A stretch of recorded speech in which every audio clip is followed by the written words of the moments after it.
Good afternoon, everyone. I'll call the meeting of the Affordable Housing Ad Hoc Committee to order. Our first item is roll call. Madam Clerk? Teratio. Here. Weaver. Here. Barron. Aline. Here.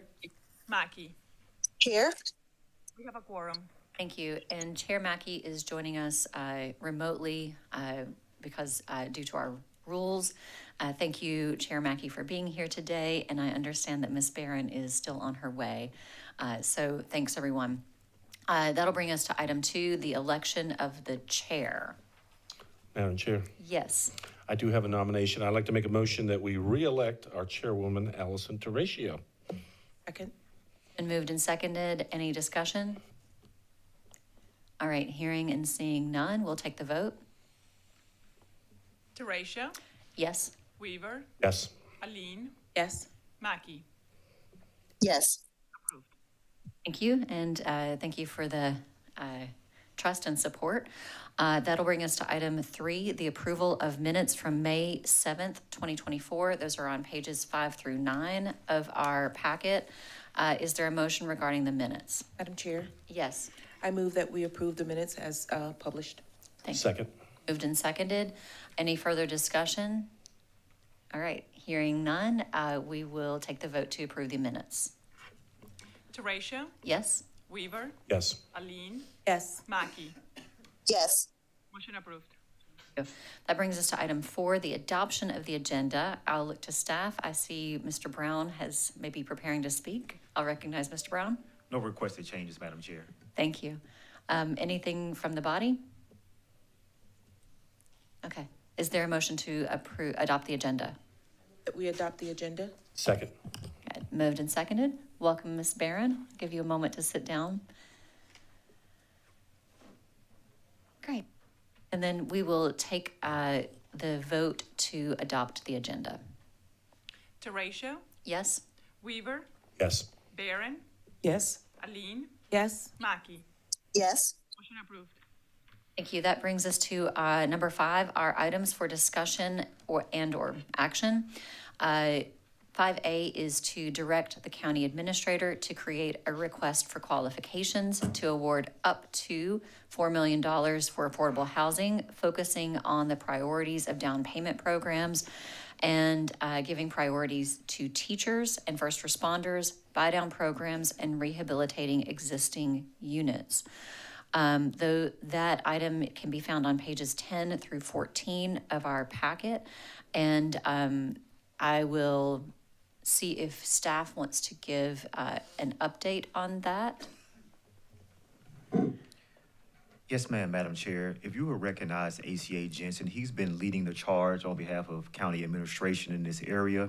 And he does have an update to provide this body that we hopefully will help inform you for what next steps could look like and get some additional direction. Great, thank you. ACA Jensen?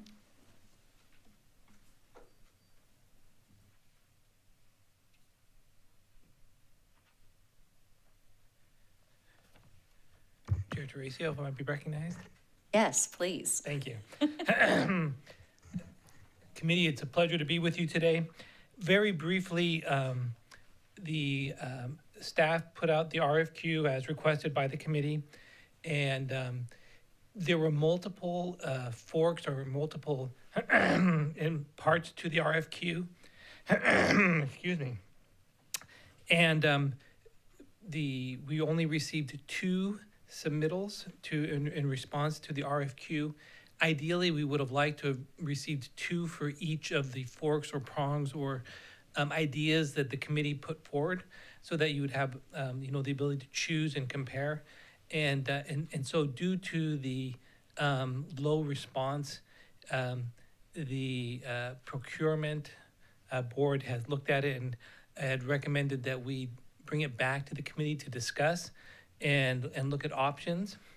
And so briefly, within the agenda briefing document, I've listed 7 different concepts. This was created in response to procurement reaching out to the various entities that looked at the RFQ but chose to not respond. And we received their feedback and their input as to why they looked at it but chose to not respond. And basically, the input that we received was that they thought the RFQ was too broad, and they suggested that if the body were to focus it down onto 1 or 2 different items and to give more direction, that then they could formulate a response to the RFQ. So that's the feedback that we received. And so that is why within the agenda briefing, we have that sort of outline that I put together of the various different types of affordable housing approaches, things that you could look at and talk about. And so with that, I'd like to turn it back to you, Madam Chair, for you to discuss and to take further action. Thank you. And I'll open it up to the body for questions and comments so that we can get the discussion kicked off. I know that I am ready to give some feedback and ask questions and information, but I want to open up to my colleagues first. Yes, Mr. I guess for me, in looking at the 7 concepts proposed, I'm not so sure I have enough information to make a decision. I'd like to know, for instance, which of the strategies, which strategy or maybe combination of strategies would most effectively increase the supply and sustainability of affordable housing in Richland County. So is there a way, or maybe is there information available that would provide us with data that would compare the potential impact, the feasibility, and maybe the cost effectiveness of the strategies proposed?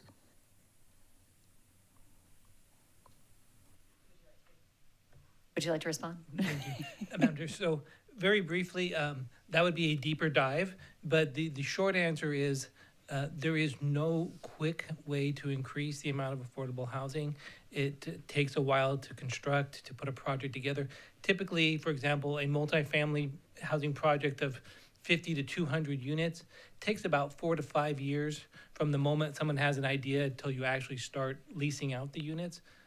That's just how long it takes to do that. So to increase the supply quickly is very challenging unless there is somebody out there with a shovel-ready project who just can't get financing or the numbers don't work, where an input or an influx of capital would make the project feasible. That's really the fastest way to increase the supply.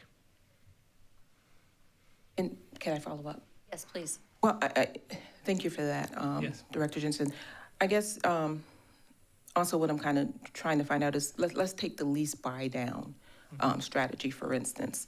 How many units could we realistically expect to be made available in a lease buy down program?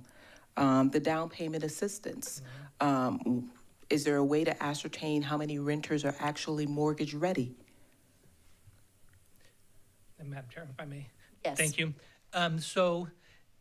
In terms of a lease buy down, it all depends on the delta between what the actual rent is versus what the affordability index or what the affordable amount is. So I'm gonna throw out an easy number.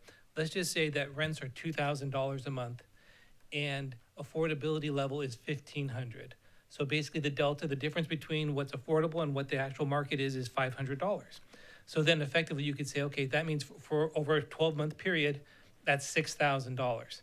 And so then you can take that and you can back it into it and you can say, if we want to do it for a 30-year affordability period, and it's gonna be $500 a month, $6,000 a year, there's some escalations, due to, the change in inflation and so forth, you can actually back into that and you can determine how many units it is.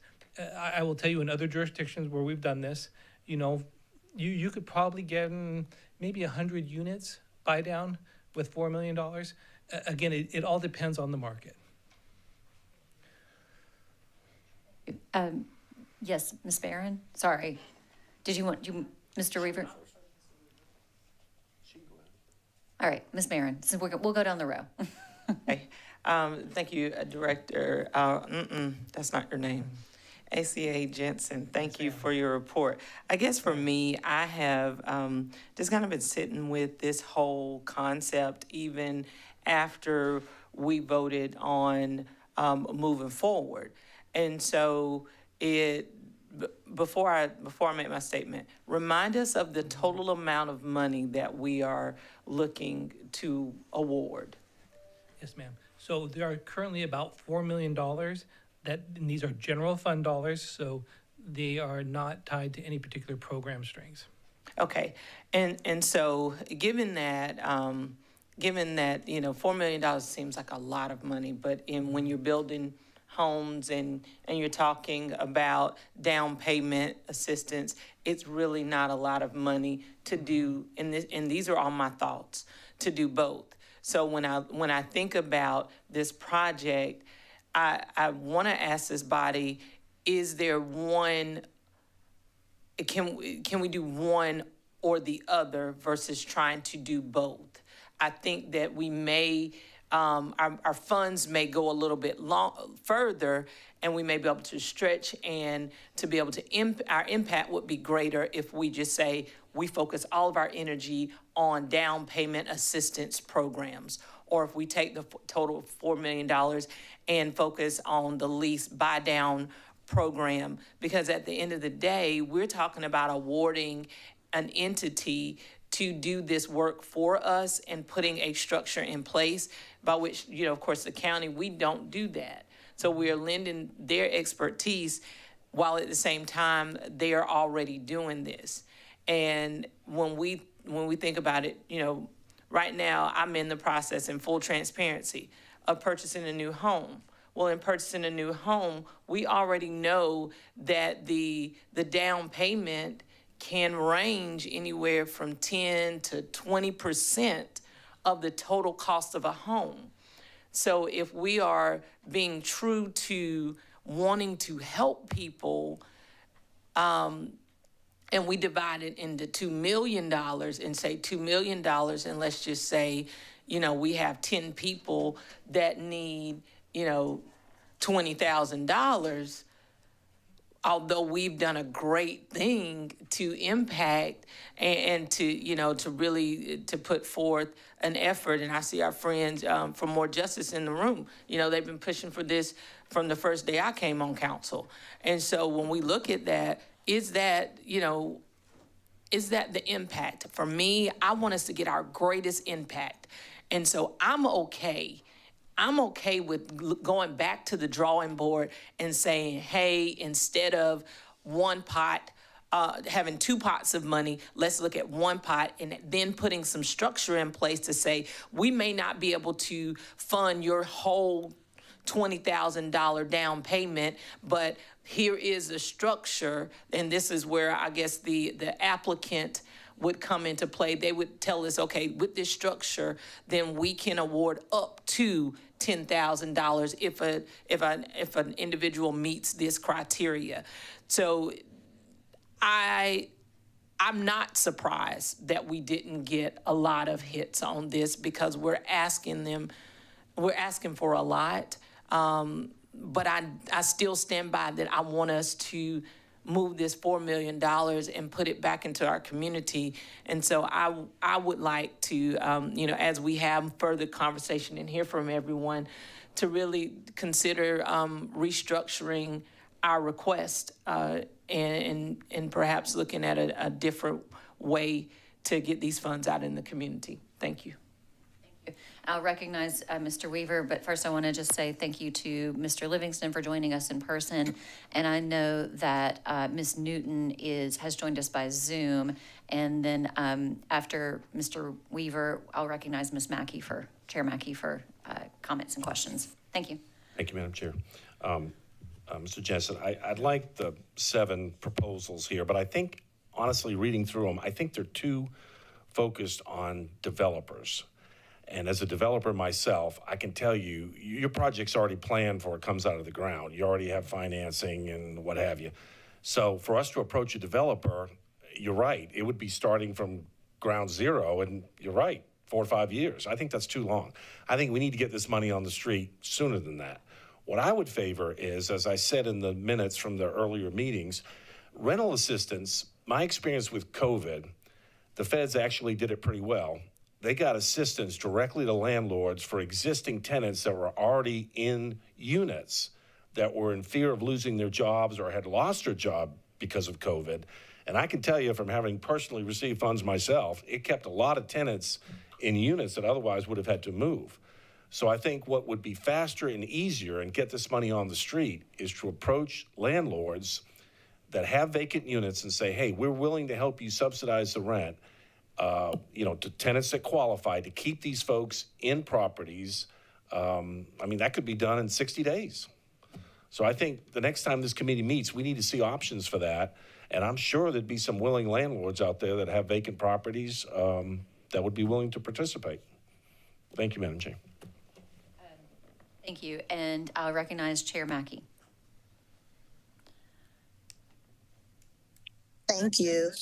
I've heard, I guess, several, listening to Ms. Barron and Councilman Weaver, good points, and even listening to ACA Jensen and kind of the feedback from the RFP. I would say, the 7, feedback items that they've provided, in my opinion, I don't think that has to be our end all be all. I appreciate the feedback. I don't think we have to take any of them, or we could take 2 or 3, and then we still could utilize some things that we feel work best for the county. But I do think that doing more than one option is going to be best. I don't think we should put the entire $4 million into one pot or one area. And listening to Council, that's a opportunity, and you're right when we look at renter. But I do also think we want to make sure that we are encouraging as well. So folks that have homes, that if we can help them rehab those homes to make them energy efficient and they can be able to stay there, or take a property that, it needs some work, right? And they can build it up and they can afford to get into it cheaper. I think we should be able to offer all of those things because we have residents in Richland County that meet all of those needs. And I think it's maybe taking an approach of one thing at a time, but I think we can do more than one with the money and still see the impact.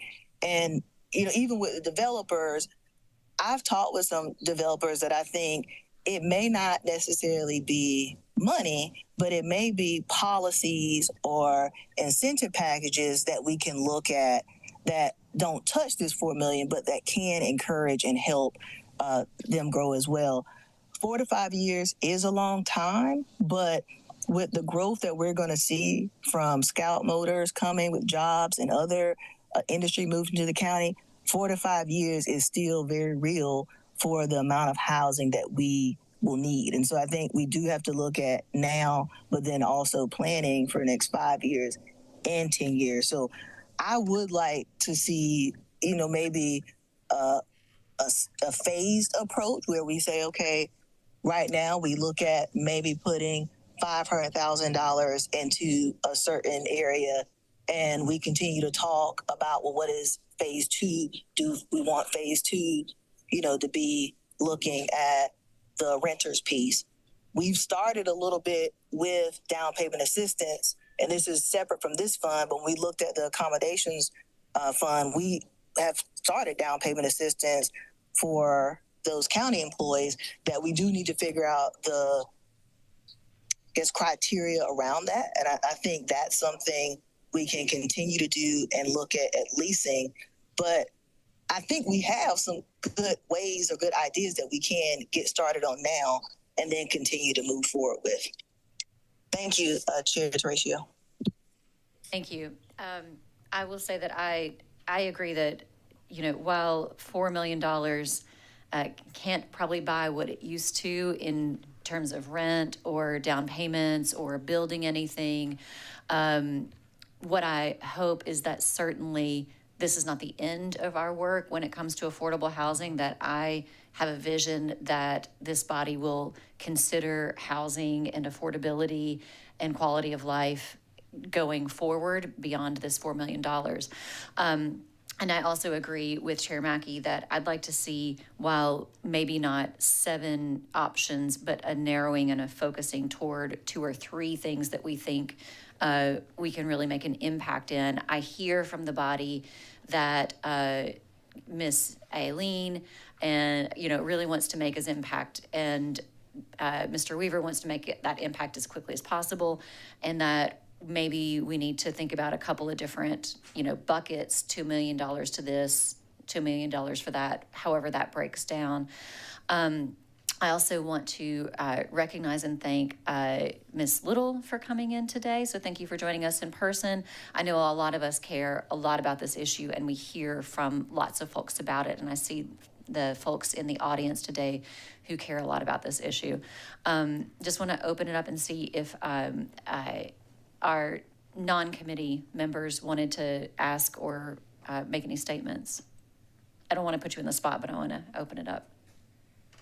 Okay. No. You're good? I missed the presentation, but I'll have something later. Okay, got it. Thank you. Do have a. Yes, Ms. Barron. Yeah, so, and I'm taking all this discussion in, and as we're having this discussion, it sounds like that we are considering more than affordable housing at this point. Because when we talked about affordable housing, we were talking from more of a permanent housing standpoint. But today I'm hearing rental assistance and things of that nature, which, if that's what the body would like to do, I think that's fine. But when we go back to our initial, when the Coronavirus Ad Hoc Committee set $4 million aside, it was indeed for affordable housing. And so we've determined, and we have a definition from this committee, what affordable housing is. So if we are deviating from how we plan to expend the funds, that's fine. But that I want us to be reminded that that was not our original intent. And so with that, I think that we do need to make a decision on how we move forward, because frankly, this is a conversation that we tabled, and we got progress, and it sounds like we are back to the drawing board again. And while I recognize that I want us to put our best foot forward and put the best thing out in the community, there are still people that need our assistance. And for me, that's the driving force. I don't want us to hurry up and make a mess of something, but I do want us to be mindful as we start to revisit and reimagine how we spend these funds, that, we've been around this mountain a long time. We really have. So I'm okay with it, but I hope that we can, be very diligent in our process. Thank you. Mr. Weaver, did you want to be recognized? Yes, okay. Thank you, Madam Chair. Well, along that lines, I'll just throw this out for discussion, or I can make a motion if the committee is so inclined. Here's what, talking about different buckets. What about this? What if we put $1 million into rental assistance? Give us time to figure that out, get in touch with some landlords and/or tenants. We put $1 million in down payment assistance. I mean, that would help a lot of folks get in a lot of houses. We're not talking about 100%, we're talking about assistance. And then we leave $2 million for long-term, some type of long-term strategy, whether it's rehabbing housing, whether it's helping homeowners who are in housing now stay in their homes. I think that's going to take us a while to figure that out. So I'm saying $2 million for that, $1 million for each of the other two. I'm just throwing that out. That's $4 million. That at least would give us a target to shoot for. Ask him a follow-up Thank you. question? And then I also just want to recognize that Ms. Newton does have her hand up as well. So, Ms. Barron, yes. Yeah, so to that, as a follow-up question, ultimately, long-term, addressing it long-term is great. I love that forward thinking. So with that, when you say we're gonna set $1 million aside to, for with these different buckets of funds, the process in which we get the funds to the people would still need to be determined because again, I'm not asking Richland County staff members to get into this business. So I'm assuming that you are saying that we would go back to the drawing board with an RFP for an entity to take on that for us. Correct. Thank you. And I'll recognize Ms. Newton.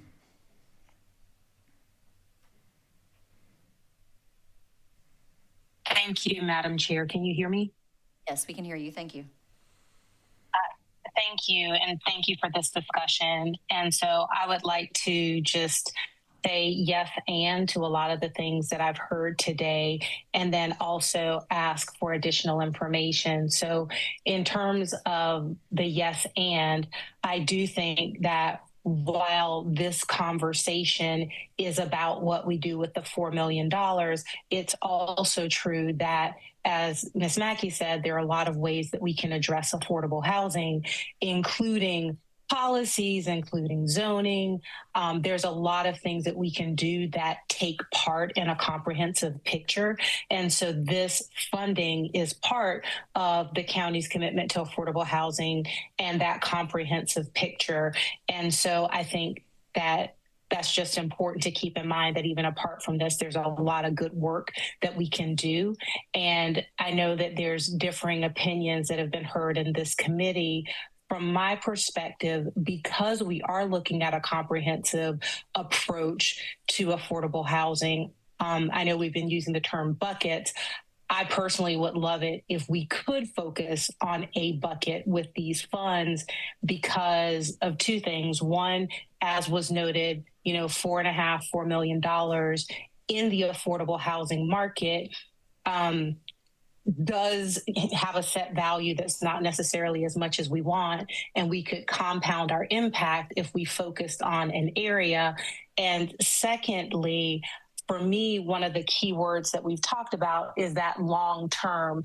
And so it could be, for me, if I was looking at different information where I could see this is the long-term impact of this bucket, for lack of a better term, and this is the long-term impact of that bucket, then we would be able to make a decision. So back to Ms. Aileen's initial comment, there's a lot of information that could potentially be helpful to us to even decide how we would want to move forward and what's going to be most impactful. So I guess the bottom line for me is I would love to see us focus on an area that focuses on affordable housing as we discussed in the committee, while knowing that this isn't our only bite at the apple. If we look at it like this is the only thing that we're ever going to do, then I think that creates a mindset that could steer us down a road that we might not pick if we said, hey, we've got the funding from the accommodations tax. Hey, we've got the lever in policies and procedures, and there are a lot of things that we can do. And this is one thing. Where can we make the most impact? And so I would love to see, and I know I'm not a member of the committee, just some additional information that helps better contextualize what picking any or all of these buckets would do. But I'm personally more interested in the long-term availability of affordable housing than some of the other options that I've heard today. Thank you, Madam Chair. Thank you, Ms. Newton. And I agree with that, with the long-term availability portion of things, because we could, funnel money to landlords all day long, but that doesn't mean that the landlords are going to be then incentivized to keep those properties as organic or naturally occurring affordable housing, right? So that's like one of the kind of standards that we're looking for is like what is naturally occurring affordable housing that's out there that does not maybe require that you go through the government to get help with that. So, so that was my statement about that. I am open to, oh, I'm sorry. I wanted to follow up with Ms. Newton. Ms. Newton, when you said focus on an area, did you mean a geographic area or did you mean like one policy focus? I meant, sorry if you can hear me, I meant a policy focus or what I'd heard as a bucket. You know, we have these 7 options, whatever the word may be. I would like to see us focus there. I don't want to see us limited geographically. And I do think we should acknowledge that with these funds, if you're only using the funds in the unincorporated areas of Richland County, that already creates a big geographic barrier for affordable housing in terms of proximity to certain resources, depending on where you are. So again, I was referring to categories or policy areas, not geographic limitations. Got it. Thank you. And I will concur with that desire to not limit our policies to just unincorporated areas because we do have a lot of council members who cover people who are in the city of Columbia, and those folks need to be able to be in proximity to jobs and services and things like that. Okay. Anything more from the body on this? I'm just looking at time and looking at conversations and looking at hands. Are we, you know, Mr. Weaver kind of floated a motion. Is that something, should we, Mr. Weaver, do you want to make that a formal motion and then maybe we kind of work through that? Sure, Madam Chair. I'll make a motion that we divide this into 3 pots. Again, $1 million for rental assistance, $1 million for down payment assistance, and $2 million to provide some type of long-term solution or solutions for $2 million, just so we have some kind of target we're shooting for. Thank you. And I will second that for discussion. And I see Ms. Barron. Yeah, so we were just kind of conferring over here and just really trying to come to some type of meeting of the mind. So one of the things that has constantly come up today is the conversation about long-term. And I think we've heard the word long-term. We've heard the word, you know, being most impactful. So when we look at that, I think for me, putting the money aside is checking one box, right? And then the other box that has to be checked is how are we going to plan for the future when it comes to those boxes or those buckets? Because I don't think, I think for me, I don't want it to be a one-hit wonder where we just have this $4 million and then. So that's what the $2 million would be a launching pad for future. I personally would like to see us invest more money in the down payment portion as well as the future portion. And so, you know, I'd like to make a friendly amendment to your motion. Absolutely. And so, and that's just changing the amounts. That's all I'm doing is changing the amounts. So looking at $500,000 for the rental assistance program, and then $1,250,000 for down payment assistance program, and then $2,250,000 for future planning, because I think that I would like to see us put more money into permanent housing versus rental assistance. And we know that rental assistance, if you're able to keep paying your rent, that at some point you will move to that next step. But we've put a lot of money in that in the past years. And so that would be my substitute motion to you, sir. Thank you. And I see Ms. Mackey's hand, and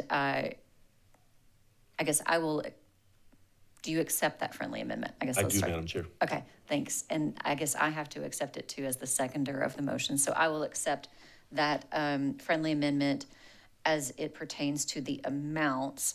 I see Ms. Mackey's hand. Thank you. And I guess in listening to the amounts, I still would like to have, I guess, a little bit more conversation before we get to determining amounts for the full 4 million.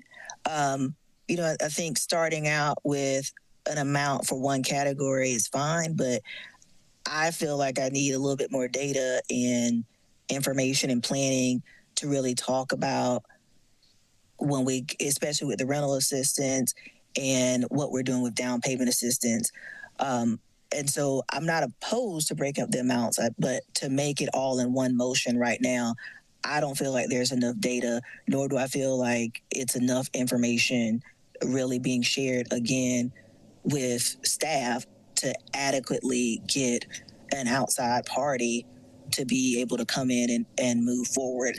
Any of these things, we're going to need an outside party to come forward. I think it's better if we say, okay, let's start off with $500,000 in one area and let's flesh that out and then move forward. But I just right now to say fully how we're putting the entire 4 million, and I don't think we've had enough conversation to say that in an effective way. Thank you, Madam Chair.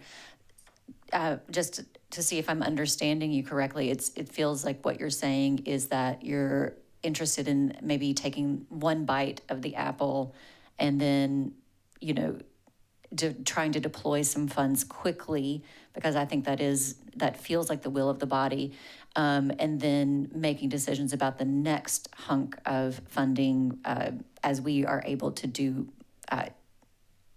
do more research or get more information. Is that what I'm hearing, Chair Mackey?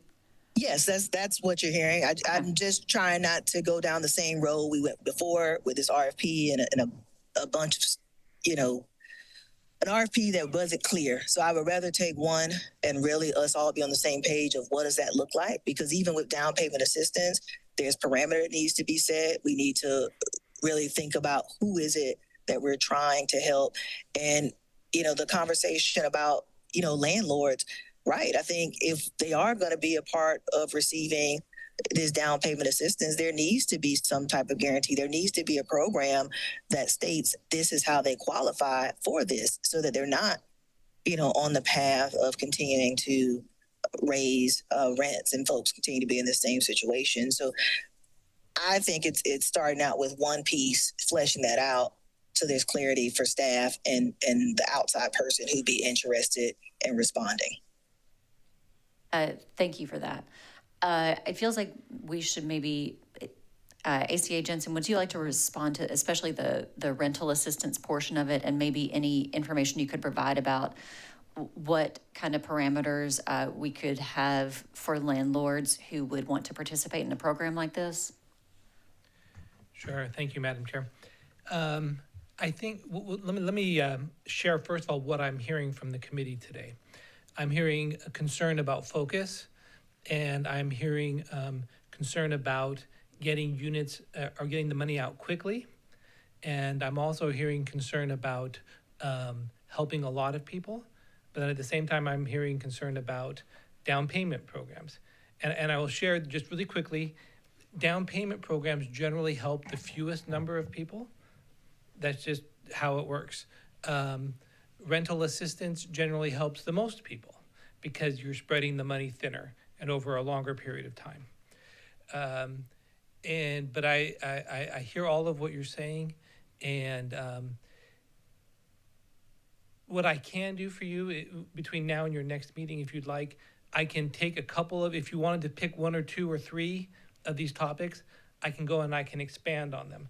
And I can give you examples, for example, and I can take what I have here and I can flesh it out a little further. So for example, a down payment program has high administration costs per dollar expended. They just do.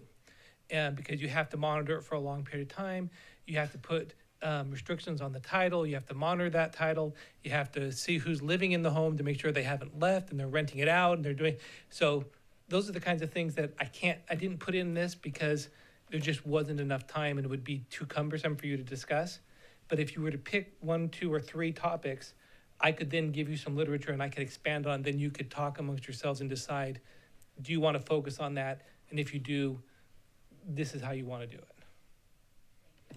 And I've also, Ms. Barron, just want to reinforce your statement about, and I think I've heard this from Ms. Mackey as well, while we do want to help folks who are renters for sure, and we understand that we can quickly deploy funds and help more people quickly, there is a long-term goal towards helping people achieve the American dream of owning a home. So thank you. Anything more from the body? Yes, Ms. Barron. Yeah, so we had a lot of conversation here, and maybe I misunderstood what our goal was. Because I thought our goal was to get to a motion that we made, but it sounds like now that the goal is perhaps going back to the original RFP and taking a look at what we've asked of a vendor and really taking a deeper dive and getting more information and putting a stronger document together. That's where we have landed in our conversation, but that's not indeed where we started our conversation. And I'm okay with that. I'm okay with it because I wouldn't have never pushed the way that I have today, because I thought that our end goal was to keep this ball moving so that we can, clearly define what our path is. But it sounds like to me now in this conversation, and even rereading what's on the screen now, is more staff needs more clarity from us, which I feel some kind of way, because we spend a lot of time talking about pockets of money when we should have probably been talking about qualifications and what it is that we are looking for an applicant to do. So it's your motion, but I'm gonna vote. It's really a moot point, sir, because I don't think that's where we are in our conversation. I believe right now in our conversation is, what is it that we want a vendor to do? What is it that we need from them? What does these programs look like? So then in return, staff can put something together that will attract the appropriate vendor to want to serve us. But we didn't do that initially, and I heard Ms. Mackey say that. So because we failed to have a strong document, we didn't get the response that we needed. So I think that we probably need more conversation, less about amounts of money, but more about processes and procedural things. Thank you. And I see, Mr. Weaver, did you want to address any of that? Yes, I just like to say the point of the buckets and the point of the dollar amount was to give staff a target. It's hard to tell staff, well, come back to us with these proposals, but we don't want to tell you how we want to spend it. I mean, that doesn't really give staff a whole lot of direction. I'm not saying we can't change the amounts later. Of course, we can change it all the way up to the full council vote. I'm just saying we need to give staff which area we're going through and what's the priorities. And I think my 3 buckets, or whatever you want to call it, with your addendum motion, I think gives staff some target. That's all I was saying. Thank you. I see Ms. Mackey has her hand up.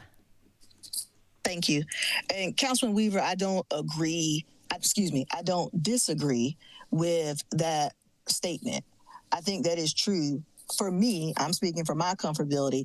I don't feel comfortable in voting on all of the money at this time. So I agree with the breakdown of the categories. I would feel more comfortable with starting with 1, and let's talk about that and then move. But I don't agree. I don't feel comfortable at this time voting on the entire breakdown of the money for every single category without having discussed it all. So not saying that the approach isn't right. I'm just saying at this point today, I don't feel comfortable in making that decision on the entire $4 million based upon the information we have.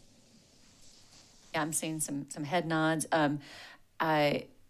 I would make perhaps a substitute motion to allocate the $500,000 toward a rental assistance program that would stipulate that that landlords participating in the program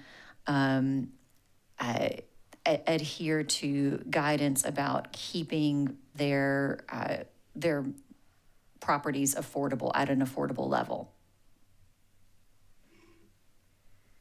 Is that an addendum to the addendum? Well, I think I just made a substitute motion to kind of clean it up so we're not continually modifying an original. Well, I'm happy with that addendum if that's what you're asking, Madam Chair. Okay. So is that a second or?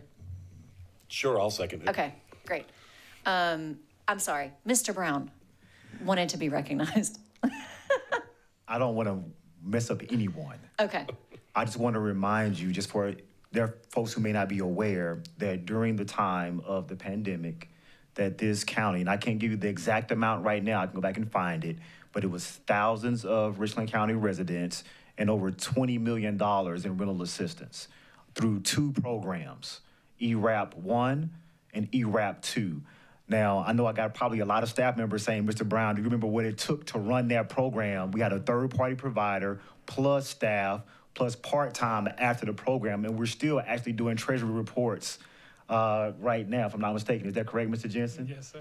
So I'm not complaining. I just want you to know that there was a huge deal. This council approved over $20 million that went directly to Richland County residents for rental assistance. So I just want you to know that that particular bucket, you've put a lot of money into that through two programs. This county was recognized as one of the fast spenders and given additional money because of the level of service we were able to provide.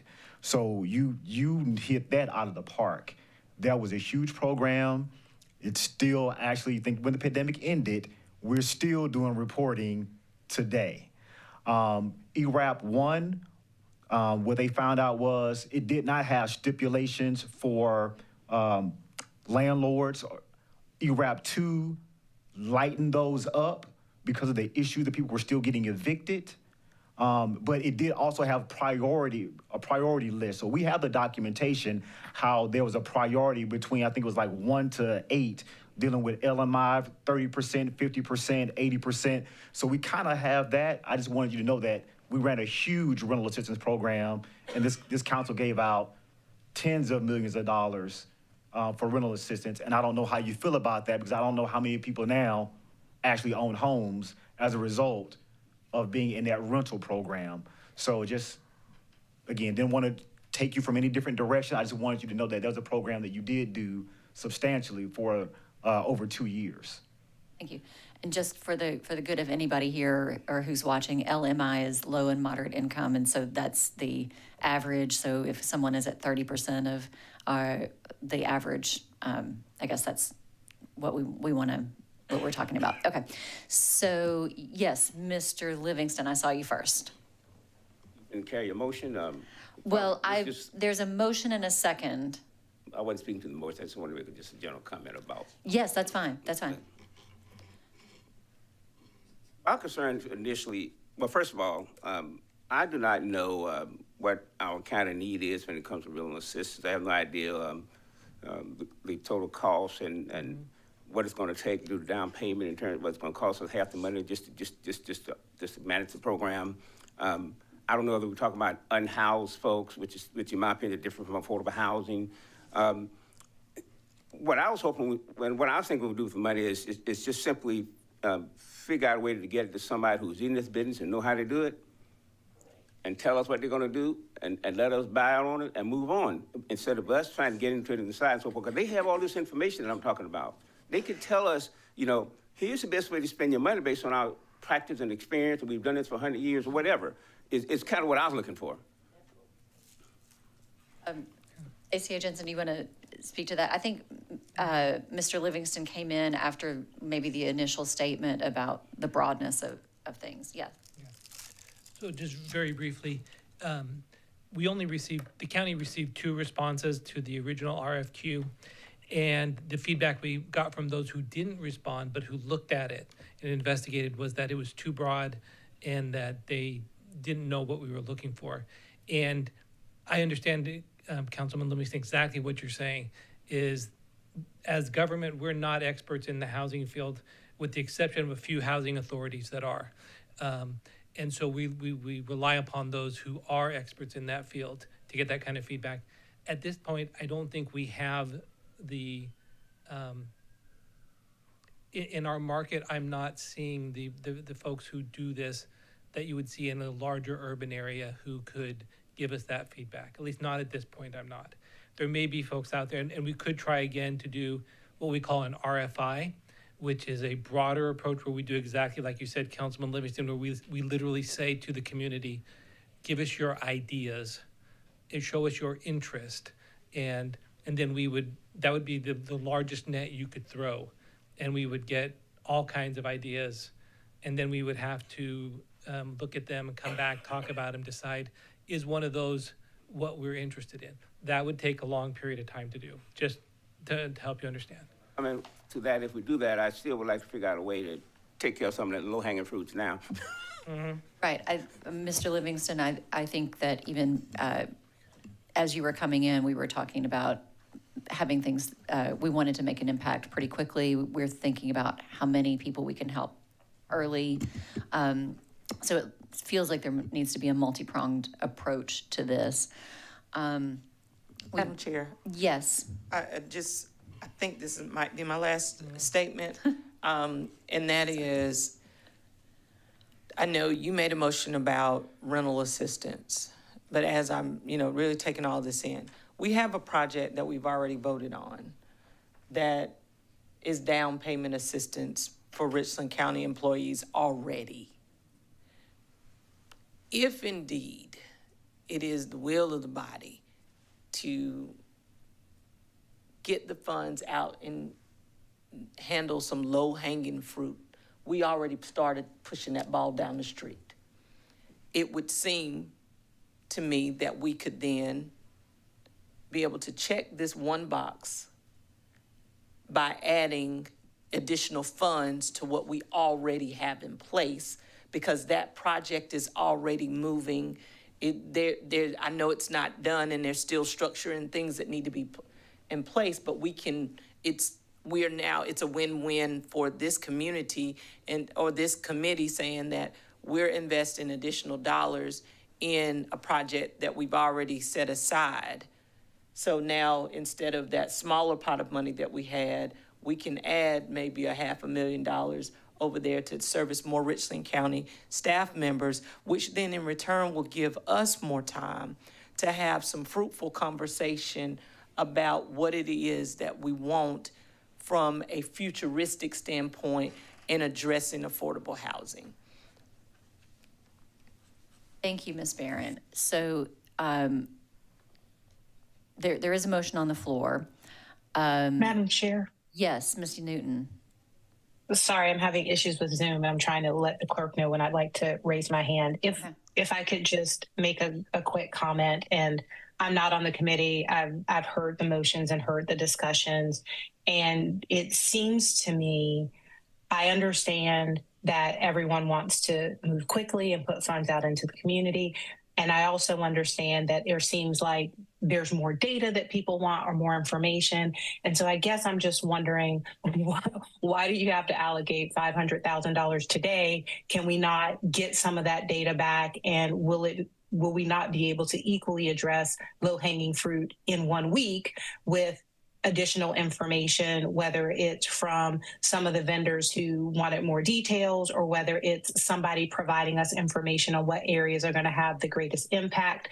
I guess I just would hate to see us, move in haste because of an artificial deadline today, where surely we could give ourselves a week, or maybe even 2, based on this information that was received, to get some more concrete feedback. So for what it's worth, I think that could be helpful, because to echo Mr. Livingston's, comments, I am personally not an affordable housing provider. And so this is just not expertise that I have that I can rely on. So I would love to see us get some additional information and then make some of these decisions. Thank you. Thank you. And I'm happy to even withdraw my motion for now and meet this committee at another time. I do appreciate the investment that Chair Mackey has shown in this committee by naming additional members to the committee and also participating in it herself. So it's clear that this is a priority for the county and this body.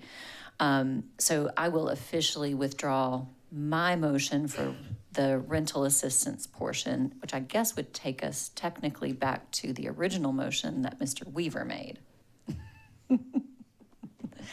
And recognizing the time, I'll just say, are there any further comments or discussion?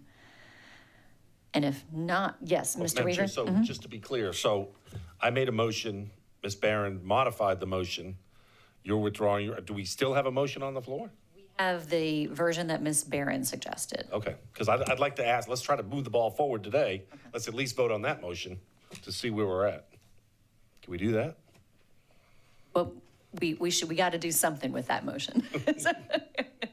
All right. And hearing no further discussion, we'll take the vote on that motion. Okay. Yes.